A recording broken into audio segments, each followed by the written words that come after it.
Haute. Bonjour tout le monde, j'espère que vous allez bien. Bienvenue à ce webinaire, à cet atelier intitulé Mieux comprendre le bulletin scolaire de votre enfant. Donc, bien sûr, avant de commencer, s'il vous plaît, je vous invite à fermer vos micros et utiliser le chat si vous avez des questions ou des commentaires. Et puis, notre intervenant Gaston sera disponible pour prendre des questions à la fin s'il y en a. Avant de commencer, bien sûr, j'aimerais effectuer une reconnaissance du territoire. Donc, même si on se rencontre sur une plateforme virtuelle comme Zoom, j'aimerais d'abord reconnaître que le siège social de PPE à Ottawa est situé sur le territoire traditionnel des nations algonquines. Anishinaabe et Mohawk présentent en ces lieux depuis des temps immémoriaux et y demeurant encore aujourd'hui. Je tiens à souligner que notre travail ainsi que le travail de nos partenaires provinciaux s'effectue sur des territoires ancestraux autochtones où 46 traités et autres accords ont été décidés et je suis très honorée d'être capable de vivre et de travailler sur ces territoires connus aujourd'hui comme l'Ontario. Je remercie les Premières Nations, les Métis et les Inuits pour leur dévouement à ces territoires et j'affirme notre engagement, notre solidarité et notre responsabilité envers l'amélioration des relations avec ceux-ci. Donc, comme indiqué, l'atelier de ce soir, en fait, a pour objectif de vous aider à avoir une meilleure compréhension des bulletins scolaires, comment faire pour pouvoir décoder aussi les commentaires et mieux soutenir l'apprentissage de votre enfant à la maison. Et nous avons Gaston présent de Apprendre francophone, en fait, qui sera là pour nous aider à démystifier le tout. Donc, Gaston, à toi la parole. Merci beaucoup. Donc, juste pour vous donner un petit contexte, comme vous avez dit, je m'appelle Gaston. Je suis enseignant au sein d'un conseil français en Ontario. Ça fait 11 ans que j'enseigne de façon permanente. Je suis enseignant en ressources ou enseignant en éducation spécialisée. Et en même temps, je gère Apprendre francophone, qui est un service de tutorat partout au Canada. C'est un service en ligne que un collègue et moi gérons. Donc, je vais essayer de vous partager différentes perspectives euh, que j'ai et surtout, on va cibler le bulletin scolaire. OK? On a déjà eu le bulletin de progrès plus tôt cette année. Et bientôt, les bulletins d'étape 1 vont sortir pour les parents. OK? Donc, on va aller à la première diapositive. Donc, pourquoi ce webinaire? Donc, il y a beaucoup de parents qui posent les mêmes questions. Est-ce que mon enfant progresse bien? Quelle est la signification des notes de mon enfant? Est-ce que mon enfant est bloqué? Je vois les mêmes notes année après année. Comment est-ce que je peux aider mon enfant? OK? Donc, l'objectif, ce qu'on veut viser aujourd'hui, c'est mieux comprendre le bulletin scolaire, comment l'interpréter et comment soutenir votre enfant. Donc, comment est-ce qu'on peut prendre les données du bulletin et vraiment prendre avantage de cela? OK? Profiter de cela. Donc, pourquoi est-ce qu'on a un bulletin scolaire? Il y en a trois pendant l'année. Comme je dis, le bulletin de progrès, on a reçu ça euh, quelques mois après le début, après la rentrée. Et là, bientôt, vous allez recevoir l'étape 1 et fin juin, l'étape 2. OK? Um, l- Idéalement, l'objectif, c'est de communiquer le progrès de l'élève, de mettre en valeur ses forces, ses prochaines étapes et aussi orienter les prochaines étapes d'apprentissage. Donc, note importante, le bulletin ne classe pas les élèves. C'est basé sur le curriculum. Donc, chaque enseignant doit enseigner des contenus, des attentes dans le curriculum et les notes sont basées sur cela, sauf les habiletés, les HH, telles que fiabilité, collaboration, l'utilisation du français. Normalement, ces éléments-là sont au début et ça, c'est plus les habiletés de l'élève. Ça, c'est pas tiré du curriculum. Mais quand vous voyez, par exemple, les sujets tels que français, mathématiques, éducation physique, ça, c'est tout tiré du curriculum. OK? Important aussi à noter que chaque étape du bulletin reflète un moment précis dans le parcours. Donc, Il se peut que votre enfant ait un progresse bien pour le bulletin de progrès et pour l'étape 1, l'élève reçoit un C- ou un D+. Ça, c'est possible. OK? Peut-être le curriculum était plus facile au début et là, on a vu que les choses ont changé, les choses sont devenues plus difficiles pour les mois suivants. Ou peut-être il y a eu des défis émotionnels et du coup, l'élève a plus de misère à l'école. Ou l'inverse, peut-être l'élève va mieux après le bulletin de progrès. OK? Donc, on va continuer. Euh, donc, comme j'ai dit, il y a différents bulletins. On a le bulletin de progrès où c'est des commentaires seulement en français et en mathématiques, typiquement, sauf si un élève progresse en difficulté. OK? Donc, si un élève progresse en difficulté, même en art ou en éducation physique, vous allez voir un commentaire pour le bulletin de progrès, le premier bulletin que vous avez déjà reçu cette année. Mais il va toujours y avoir un commentaire, peu importe le progrès de votre enfant, en français et en mathématiques. OK? Là, le bulletin d'étape 1, c'est beaucoup plus détaillé. Chaque sujet va avoir un commentaire. OK?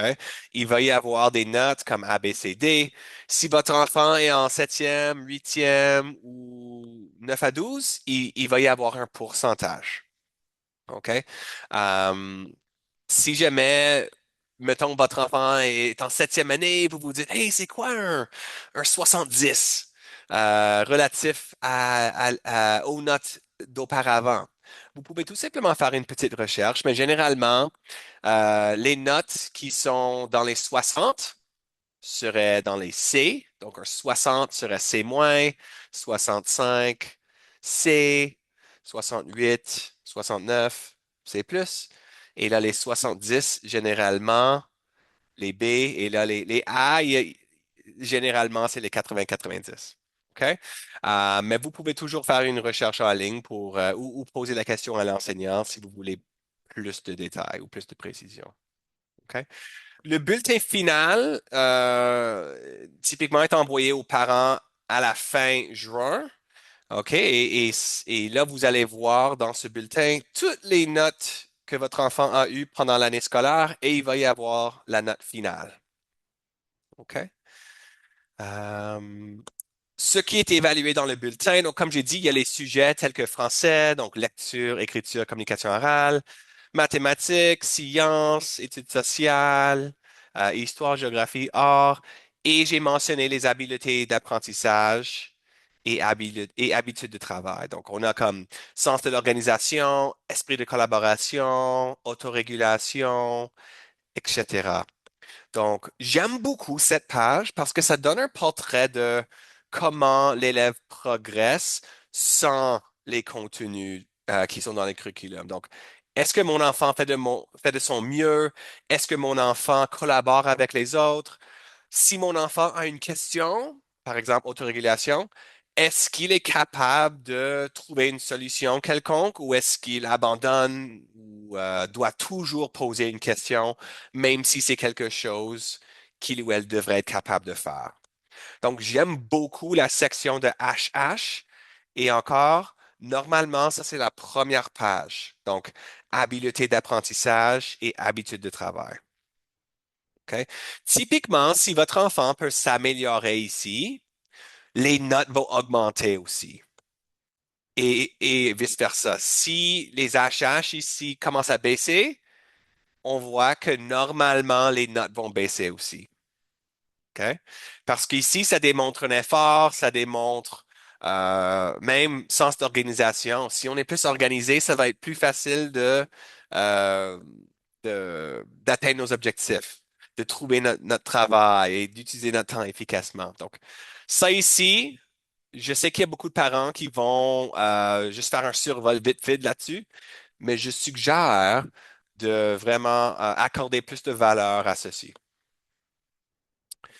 Comprendre les lettres. Donc, je pense qu'on connaît ceci assez bien. Un A, l'élève est en train de dépasser les attentes.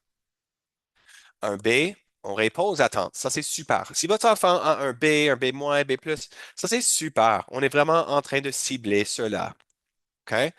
Un C, on approche, donc c'est proche, c'est proche. Il faut juste ajouter quelques éléments pour se rendre à B et D bien en dessous des attentes. OK? Donc D, typiquement, si un élève a plusieurs D, il va être un drapeau rouge et peut-être l'enseignant ressources ou l'enseignant titulaire va vous contacter et va organiser une rencontre pour aider l'élève à mieux réussir. Peut-être il a besoin d'un PEI. Euh, Peut-être l'élève a besoin de différentes stratégies. Euh, donc, différentes options si l'élève est en train d'avoir des difficultés. Euh, donc, ce que les lettres ne mesurent pas. Donc, les lettres ne mesurent pas l'intelligence, le potentiel futur, l'effort fourni à la maison, la valeur de l'enfant. Pas du tout, pas du tout. Euh, il y a différents tests pour mesurer le quotient intellectuel de l'élève. Il y a des évaluations éducationnelles que l'école peut fournir, mais les notes dans le bulletin, c'est juste une ou quelques données sur plusieurs. OK? Il y a beaucoup d'élèves qui, mettons, réussissent moyennement quand ils sont jeunes. Et là, quand ils grandissent, ils vont au secondaire, ils vont recevoir des A, des A+, ils vont très bien réussir au collège ou à l'université. OK? Donc, c'est juste une façon de voir le progrès de l'élève et on peut utiliser ces données pour mettre en place différentes stratégies pour appuyer. Le français inclut plusieurs compétences distinctes. On en a discuté déjà, donc ça comprend la lecture, l'écriture, communication orale. Euh, donc, si comme par exemple, est-ce que l'élève peut bien lire, bien comprendre? Euh, mais parfois, on va voir, hey, en communication orale, il y a un défi. Donc, c'est pas garanti que si un élève peut bien lire, peut bien écrire, qu'il ou elle va pouvoir bien communiquer aussi et bien comprendre ce qui est communiqué. Donc, c'est pour ça que, il y a plusieurs compétences. La communication orale en français, donc, comme vous savez, j'imagine, ça comprend est-ce que l'élève peut comprendre les messages oraux? Est-ce que la personne peut s'exprimer clairement en français? Est-ce qu'il ou elle peut utiliser un vocabulaire approprié et participer aux échanges en classe?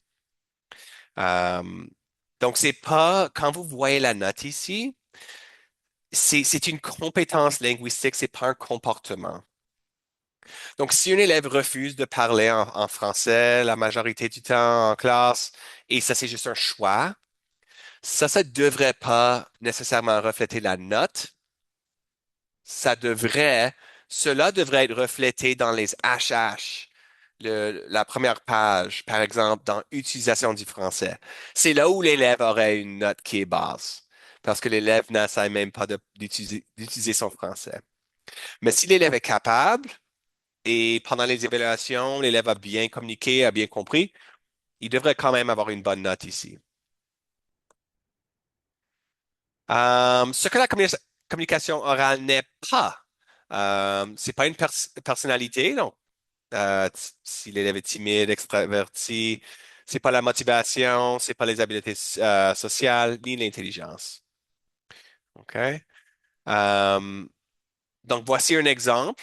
L'élève participe aux échanges en classe, mais bénéficie de temps de réflexion supplémentaire pour structurer ses réponses en français. Donc, ça, c'est un commentaire, juste un exemple. Ce que cela signifie, donc, la compréhension est présente, super.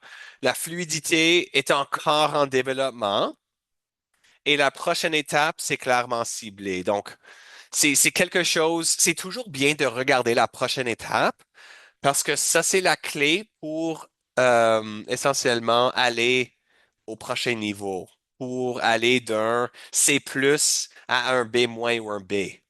Donc, c'est très important de regarder les prochaines étapes. Les habiletés, ce qu'elles mesurent et ne mesurent pas. Donc, les habiletés sont basées sur les observations quotidiennes en classe, la constance dans le temps, les comportements en situation d'apprentissage. Elles ne mesurent pas les connaissances académiques, comme j'ai dit, le niveau scolaire, l'intelligence ou le potentiel. Donc, les HH pourraient être excellents, excellents, excellents, excellents. Et là, les notes pourraient peut-être être des C, des C-, des D. Il peut y avoir des différences là-dedans. OK? Donc, différences clés à retenir. La communication orale ici, on voit que, comme vous savez, c'est une compétence linguistique. C'est évalué en français, c'est lié à la langue. Tandis que les habiletés d'apprentissage, les HH, c'est la manière d'apprendre, évaluée globalement, liée plus aux routines, à l'autonomie et évoluer avec l'encadrement. Maintenant, on va passer à comment lire les commentaires de l'enseignant ou l'enseignante. Donc, les commentaires sont là pour expliquer la note qui a été donnée, mettre en évidence les forces. Donc, comme parent, on veut savoir, hey, quelle est la force de mon enfant? Qu'est-ce que mon enfant fait déjà très bien? Et encore plus important, quelle est la prochaine étape? Qu'est-ce que je peux faire pour aller au prochain niveau? Euh, donc, quels sont des indices importants qu'on peut vraiment chercher? Donc, les verbes utilisés. Donc, démontre, commence à, continue de, est capable de. Donc, par exemple, si je dis euh, X maîtrise bien les sons composés, ça c'est très différent que de dire X commence à connaître les sons composés. Donc, très important de regarder les verbes utilisés, les adverbes, les stratégies et les pistes. Aussi, si jamais vous avez des questions, vous pouvez toujours envoyer un courriel à l'enseignant titulaire ou à l'enseignant qui a accordé la note et chercher des éclaircissements. Comment soutenir à la maison efficacement? Donc, soutenir ne veut pas dire enseigner. Quelles sont les stratégies efficaces? Même juste lire, surtout si l'élève est un peu plus jeune, juste la lecture et la discussion ensemble, c'est très important. Donc, même si l'élève lit 10-15 minutes, dépendant de l'âge, normalement, c'est 10 minutes de devoir par année scolaire.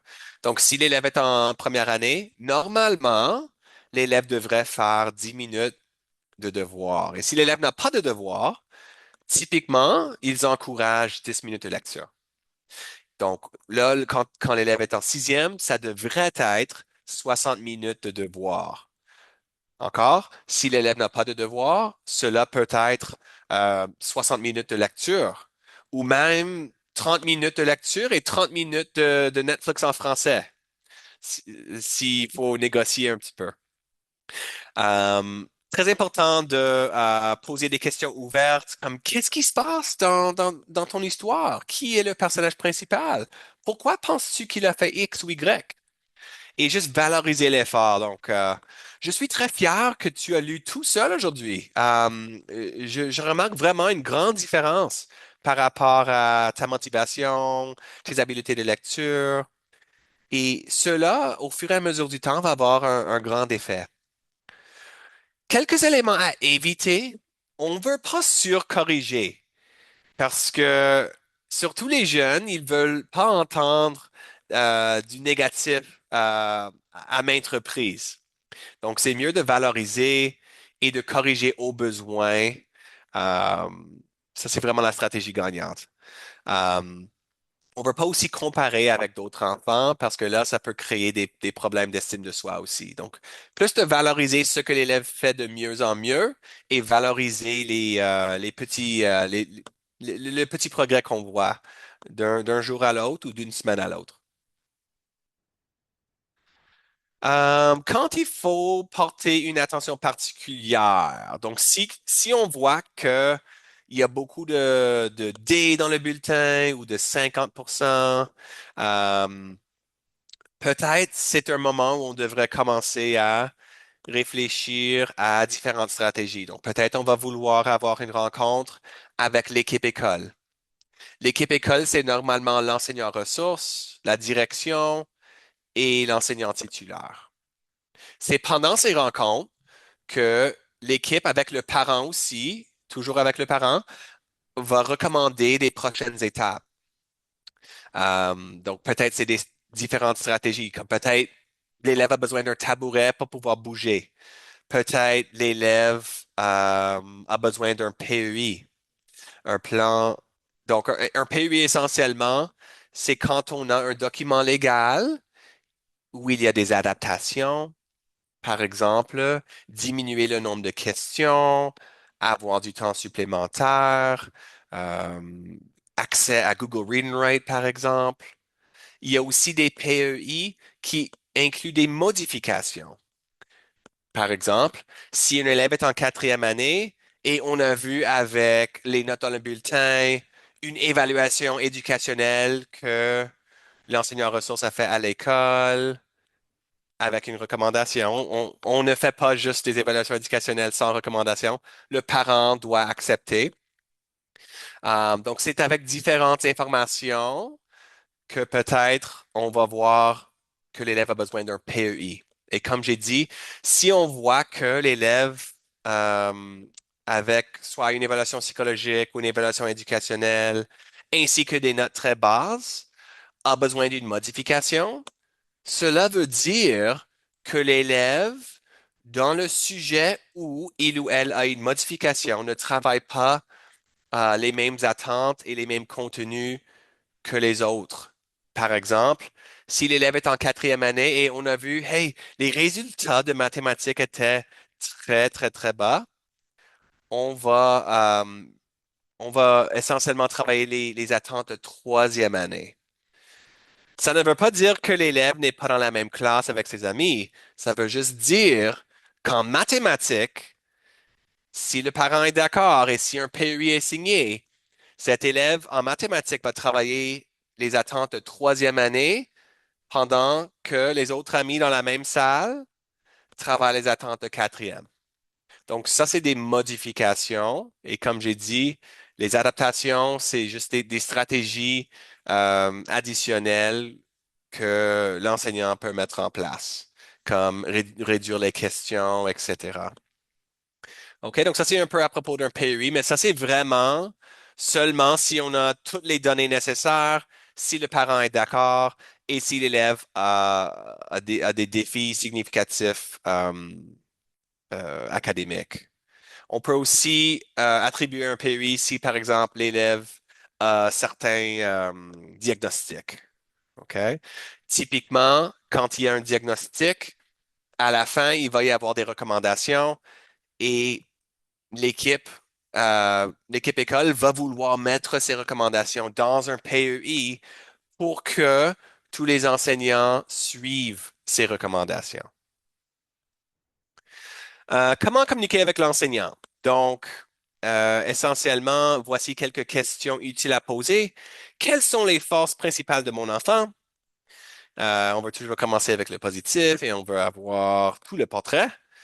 Quelle est la priorité actuelle en classe? Donc, peut-être à la maison, vous travaillez le présent avec votre enfant, mais en salle de classe, il travaille l'imparfait.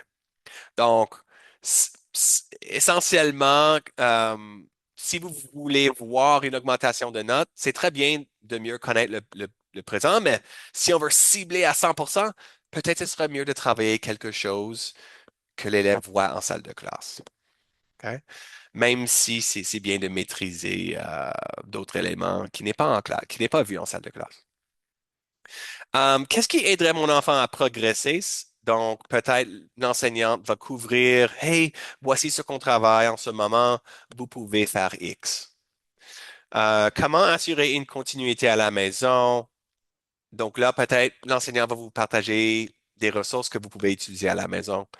Je dirais que c'est mieux de choisir une stratégie que d'avoir 10 ou 15. On veut choisir une ou deux choses qu'on va faire à la maison et c'est ça qu'on va faire. Si on est capable de réussir, peut-être on peut ajouter plus tard. Mais si on essaie de faire 5, 10, 15 suivis en même temps pour améliorer euh, votre enfant, c'est très difficile de réussir. OK? Donc, je dirais de choisir une ou deux prochaines étapes à la maison à la fois. Peut-être c'est juste de lire 10-15 minutes en français par jour. Et une fois que ça s'est maîtrisé, choisir un autre objectif. Donc, comme j'ai dit, je suis enseignant ressources, ça fait 11 ans et je gère aussi Apprendre francophone. Nous appuyons beaucoup d'élèves, presque 1000 élèves par année au Canada, surtout avec la lecture, la communication orale. Généralement, on travaille avec les élèves de la maternelle jusqu'à la 12e, mais on travaille aussi avec des parents. On appuie avec les devoirs, on appuie avec les mathématiques et comme j'ai dit, le français aussi. Euh, Si jamais vous cherchez de l'appui supplémentaire, nous sommes là aussi. Mais vraiment, mon objectif aujourd'hui, c'était de partager le message de comment vraiment digérer un bulletin et qu'est-ce qu'on peut faire comme parent euh, quand quand on est en train de prendre connaissance de ces informations. OK? Donc, ça, c'est vraiment la fin de notre présentation. Euh, Encore pour résumer, le bulletin scolaire, c'est un outil de communication, un point de départ et une occasion de collaboration. OK? Donc, souvent, comme on devrait avoir après chaque bulletin en tête, différentes prochaines étapes. Comme même si l'élève a des A+, on devrait toujours avoir en tête comme parent, OK, qu'est-ce que je peux faire comme prochaine étape en mathématiques? Qu'est-ce que je peux faire en français? On devrait toujours être à la recherche d'une prochaine étape. Si ce n'est pas clair, posez la question à l'enseignante et il devrait avoir plus d'infos là-dessus. OK? Donc, c'était un plaisir de essentiellement de participer, de vous rencontrer aujourd'hui. Si vous avez des questions, ça serait un bon moment.